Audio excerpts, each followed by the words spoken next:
بسم اللہ الرحمن الرحیم۔ السلام علیکم ناظرین، آج سے ہم خلافت فورم کے نام سے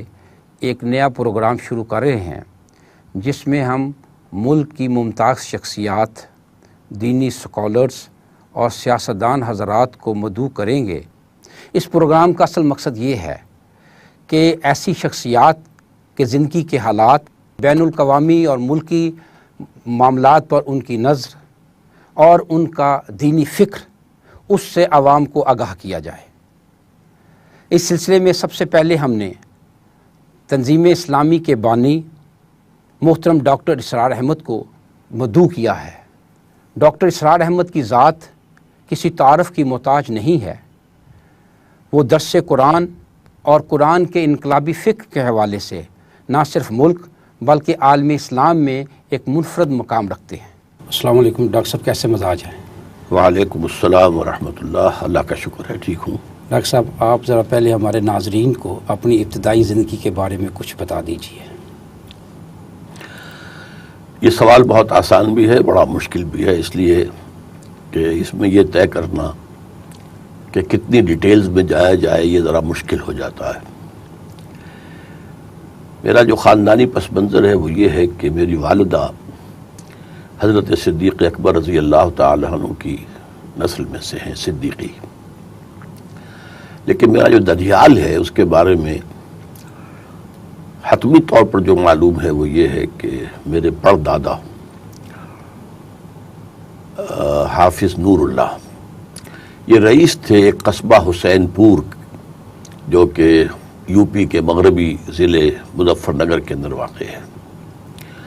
اور ان کی جائیداد ضبط ہو گئی تھی 1857 کے بعد۔ اگرچہ انہوں نے اس غدر میں یا جنگ آزادی میں کوئی براہ راست ایکٹیو حصہ نہیں لیا تھا، لیکن ایک انگریز ڈپٹی کمشنر تھا جو مجروح ہو کر ان کے پاس پناہ مانگنے آیا تھا، انہوں نے پناہ نہیں دی تھی، اور اس جرم میں ان کی ساری جائیداد ضبط کر لی گئی۔ تو پھر انہوں نے نقل مکانی کی اور یو پی کے مغربی ضلع مظفر نگر سے وہ دریائے جمنا کراس کر کے مشرقی پنجاب میں آ گئے، ضلع حصار میں۔ وہیں ان کا انتقال ہوا، وہاں انہوں نے پھر سرکاری ملازمت شروع کی، وہ ضلع دار تھے محکمہ نہر میں۔ پھر میرے دادا وہیں رہے، وہیں فوت ہوئے، پھر میرے والد صاحب وہیں پیدا ہوئے،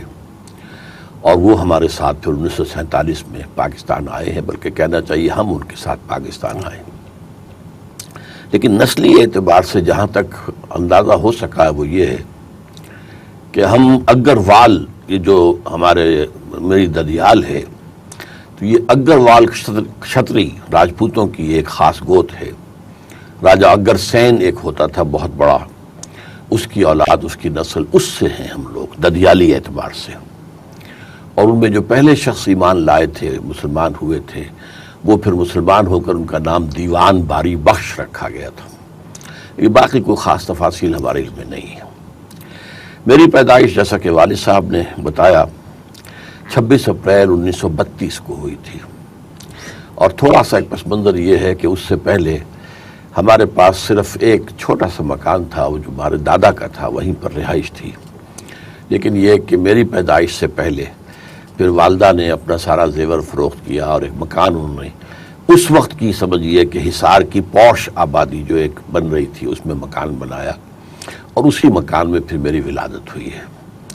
تو والد صاحب ہمارے جو ہیں وہ بچوں سے کھیلا کرتے تھے، ان کے نام بھی رکھتے تھے، چڑھاتے بھی تھے انہیں۔ مثلاً کسی کو کہہ دیتے تھے کہ یہ فلاں جگہ کا دھانک ہے۔ دھانک ایک نیچ قوم ہوتی تھی، تو میرے چھوٹے بھائی اقتدار مرحوم جو ہیں، ان کی ولادت جہاں ہوئی تھی وہاں پڑوس ان دھانکوں کا تھا، تو ان کو دھانک کہتے تھے۔ تو بڑے بھائی جو ہیں اظہار، وہ بھی مرحوم ہو چکے ہیں، وہ ایک راجوں کے محلے میں پیدا ہوئے تھے، تو انہیں کہتے تھے یہ حصار کا راج ہے۔ تو میں چونکہ ریلوے، وہ جو نئی آبادی بنی تھی وہ ریلوے اسٹیشن کے ساتھ متصل تھی، تو میرا نام انہوں نے ریلوے کا بابو رکھا، اور یہ نام میرا فیملی نیم یہی رہا ہے، بابو بھائی سب نے کہا ہے۔ اب آ کر جو ہے ذرا اس کے اندر کوئی تکلفات ہونے لگے۔ بہرحال میں نے میٹرک وہیں سے کیا ہے 1947 میں، اور اس کے ضمن میں اگرچہ ہائی اسکول میں نے سرسے میں بھی کچھ دنوں اٹینڈ کیا، ہانسی میں بھی کیا، لیکن یہ کہ بیشتر وقت میرا گورنمنٹ ہائی اسکول حصار میں گزرا ہے۔ وہیں سے 1947 میں میٹرک کا امتحان دیا مارچ میں، اور 12 جولائی کو اس کا رزلٹ بھی آ گیا تھا، جس میں میں پورے ضلع میں بھی اول تھا، اور پوری پنجاب یونیورسٹی میں اس وقت امتحان یونیورسٹی کا ہوتا تھا، تو مسلمانوں میں 8ویں نمبر پر تھا۔ اچھا، میرا جو اس کے ساتھ جو ایک معاملہ چلا وہ یہ ہے کہ میں 5ویں جماعت کا طالب علم تھا، جبکہ میرے بڑے بھائی یہاں اسلامیہ کالج میں پڑھتے تھے، رواز ہاسٹل میں رہتے تھے۔ وہ چھٹیوں میں آئے تو میرے لیے تحفتاً بانگ درا لے آئے، اس سے میں پڑھتا تھا ترنم کے ساتھ، وہ کچھ اللہ تعالیٰ نے خوش رحانی دی ہوئی تھی، کچھ سمجھتا تھا کچھ نہیں سمجھتا تھا، لیکن ترنم میں ٹھیک کر لیتا تھا۔ تو اس میں سے بعض چیزیں جو ہے میرے ذہن پر نقش ہو گئیں۔ ایک تو اقبال کے ہاں جو ایک پیغام تھا کہ مسلمانوں کی ایک نشت ثانیہ ہوگی اور مسلمان جو ہے دنیا میں پھر عروج حاصل کریں گے، یہ ذلت و خواری جو ہے نکبت و افلاس ختم ہوگا، کتاب ملت بیضا کی پھر شیرازہ بندی ہے، یہ شاخ ہاشمی کرنے کو ہے پھر برگ و بر پیدا، یہ انداز جو ہے خاص طور پر بانگ درا کا جو انداز ہے اس میں جو اردو شاعری ہے، تو اس کا میرے ذہن پر میری یعنی بنیادی سطح جو ہے تحت الشعور کی، اس پر گہرا اثر قائم ہوا۔ خاص طور پر جواب شکوہ کا ایک شعر میں سمجھتا ہوں کہ نقش ہو گیا میرے ذہن میں، کہ وہ زمانے میں معزز تھے مسلمان ہو کر اور تم خار ہوئے تو تارک قرآن ہو کر، یہ چیز میرے ذہن کے اوپر جو ہے ثبت ہو گئی تھی۔ بہرحال میٹرک میں ہم نے عربی پڑھی تھی ایک مضمون کے اعتبار سے، تو گرامر وغیرہ جو ہے وہ عربی سی اس کی خاصی یعنی پختہ بنیادیں ہائی اسکول کے اندر قائم ہو گئی تھی۔ اس دوران میں وہ علامہ اقبال سے متاثر ہونے کی وجہ سے بھی، اور اس وقت جو ایک تحریک پاکستان چل رہی تھی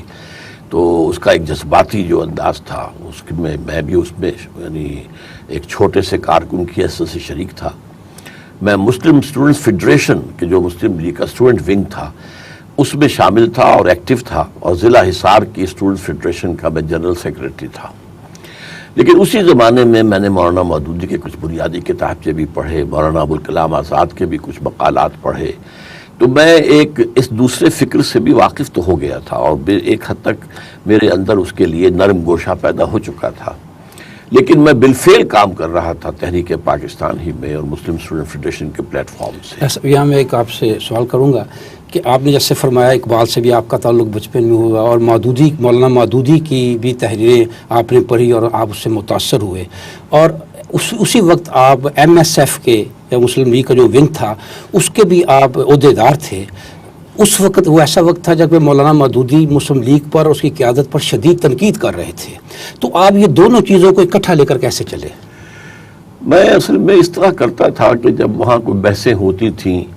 ہمارے اسٹوڈنٹس فیڈریشن کے حلقے میں بعض لوگ جو بہت غالی قسم کے لیگی تھے وہ مولانا مودودی کو مولانا مردودی کہتے تھے،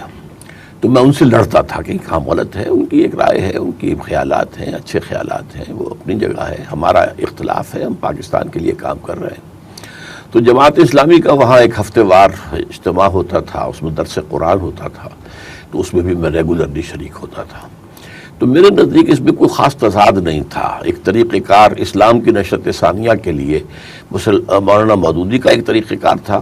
انقلابی انداز کا، جس میں کہ قومی بنیاد پر نہیں بلکہ اصولی بنیاد پر ایک جماعت قائم کرنے کا پروگرام تھا۔ وہ لوگ جو اسلام کو خود اپنے اوپر نافذ کریں وہ جمع ہوں گے تو ان کی کوشش سے جد و جہد سے اسلامی ریاست قائم ہوگی۔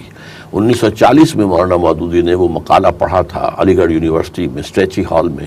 کہ اسلامی حکومت کیسے قائم ہوتی ہے، کہ یہ مسلم لیگ جو نعرہ لگا رہی ہے اسلام کو ہم قائم کریں گے، اسلام کو نافذ کریں گے، تو یہ اس طریقے سے قومی تحریک کے ذریعے سے یہ کام نہیں ہو سکتا، اس سے تو قومی ریاست وجود میں آئے گی۔